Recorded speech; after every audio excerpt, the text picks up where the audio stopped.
सर्वधर्म समन्वय सभा के कार्यकर्ताओं के उद्योग से सिलचर के 4 रोड क्षेत्र में संगठन का विशेष सभा आयोजित किया गया। इस सभा में कई मुद्दों को लेकर आलोकपात किया गया। कुछ नए कमेटी भी गठन किए गए और कई जाने माने पत्रकारों को संबर्धना प्रदान कर सम्मानित किया गया। पत्रकार दिलू दास को जहां सम्मानित किया गया तो वहीं दूसरी ओर दूसरे कई संगठन के कार्यकर्ताओं को भी सम्मानित कर इस दिन श्रद्धा व्यक्त किया गया। इस दिन के इस कार्यक्रम में संगठन के वरिष्ठ कार्यकर्ताओं के साथ साथ सभापति हारांदे, जाने माने व्यक्तित्व साधन पुरकास्त व श्री गीता मुखर्जी, डॉक्टर मुस्तफा अहमद, अबू अबुल हयत तथा कई और हस्तीगण मौजूद थे। इस दिन के कार्यक्रम में ट्रेजरर गुलाम मोहित तथा अब्दुल रशीद व दूसरे हस्तीगण की मौजूदगी में कई पहलुओं पर आलोकपात किया गया। सभी धर्म के लोगों को एक मंच पर लेते हुए इस दिन समाज के उन्नयन में आगे बढ़कर आने के लिए जानकारी दिया गया। कार्यक्रम में संपादक के पद पर एच मामिर हुसैन तथा एडवाइजर के पद पर JD लेमन छोटा तथा सभापति के पद पर हरे कृष्ण गोस्वामी का भी चयन किया गया था। इस नए कमेटी के साथ साथ संगठन की उन्नयनमूलक गतिविधियों को सामने रख समाज सेवा में सभी स्तर के लोगों को आगे बढ़कर आने के लिए सभी स्तर के लोगों ने अपील किए और सहयोग किए जाने के लिए भी सबको उत्साहित किया।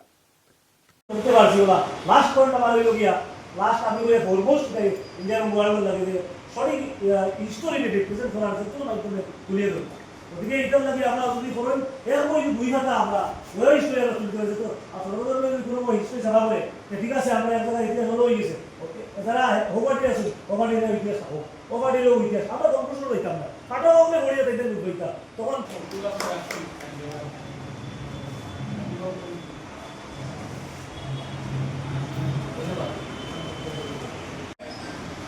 এই চাকর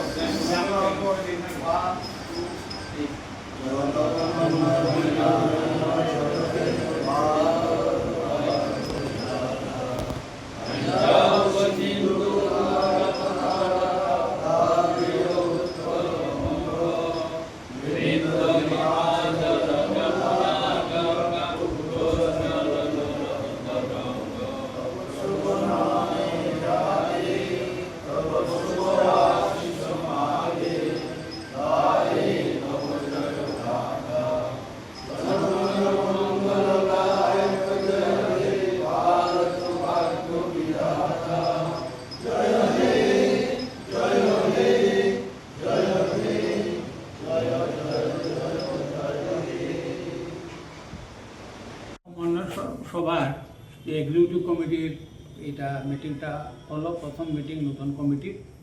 এই মিটিংয়ে সিদ্ধান্ত নেওয়া হয়েছে যে আমরা যথাযথভাবে যাতে সিলেবাস পাঠ্যক্রম প্রবর্তিত হয় সেই জন্য আমরা শিক্ষামন্ত্রী এবং প্রধানমন্ত্রীর কাছে 3 জেলার আয়ুক্তদের মাধ্যমে একটা মেমোরেন্ডাম সাবমিট করব এরই মধ্যে। আর আগামী সেপ্টেম্বর-অক্টোবর মাসে আমরা একটি সেন্ট্রাল কমিটির উদ্যোগে একটি সম্মেলনের আয়োজন করা হবে, সেটি হবে পাথাকান্দিতে। আর এ সম্পর্কে আমাদের ভাইস প্রেসিডেন্ট সাধন প্রকাশ কিছু বলবেন। সর্বধর্ম সমন্বয় সভা যে সংগঠনের সঙ্গে ওতপ্রোতভাবে জড়িত থেকে আমির হোসেন কাজ করে চলেছেন। সারাটা বছর মানুষের মধ্যে কিভাবে সমন্বয় তৈরি করা যায় তা নিয়ে নিরলসভাবে বরাক উপত্যকায় যদি কেউ কাজ করে থাকেন তিনি হচ্ছেন আমির হোসেন। আমরা ওনার সঙ্গে আছি। ওনার যে উদ্দেশ্যটা তৈরি করেছেন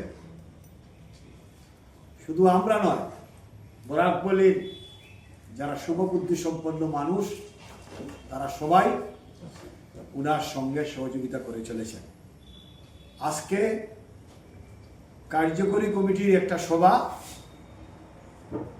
শিলচরে অনুষ্ঠিত হয়েছে। বিশিষ্ট সাংবাদিক হারান্দে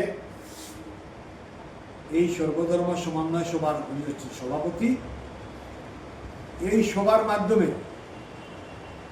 আমরা বরাকবাসীর প্রতি তথা ভারতবাসীর প্রতি, মানব সমাজের প্রতি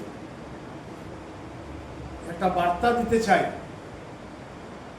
যে আমরা নানা ভাষা, নানা মত, নানা পরিধান, বিবিধের মাঝে দেখো মিলনে মহান। কবির যে এই মহান উক্তি, এই যে মিলনের আহ্বান, এই মিলনের আহ্বানটা আমরা এই সভা থেকে সবার কাছে পৌঁছে দিতে চাই এবং মানুষের কাছে, বরাকবাসীর কাছে একটা আবেদন রাখতে চাই, মন, বাক্য ও কর্মের দ্বারা প্রকৃত যে সমন্বয়, সেই সমন্বয় যাতে আমরা গড়ে তুলতে পারি, এই আহ্বানটা আমরা বরাকবাসী মানুষের কাছে রাখছি। ওটা মনে মনে একটা ভাবলাম, মুখে আরেক কথা বললাম, আর কর্মে তার প্রতিফলন হলো না, সুতরাং তাতে তো আর সমন্বয় হবে না। প্রকৃত সমন্বয় আসতে গেলে মন, বাক্য এবং কর্মের দ্বারা সমন্বয় আমাদেরকে আনতে হবে, সমস্ত রকম ভেদাভেদের ঊর্ধ্বে উঠে।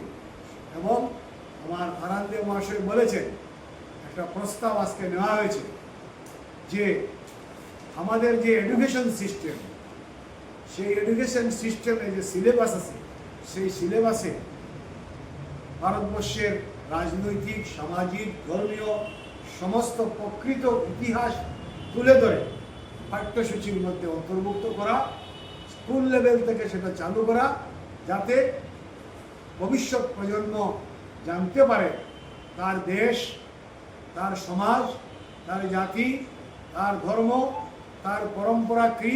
তাতেই আমরা মনে করি যদি এটা করা যায় তাহলে সত্যিকার অর্থে এই দেশের মধ্যে, সমাজের মধ্যে, মানুষের মধ্যে সমন্বয় গড়ে উঠবে।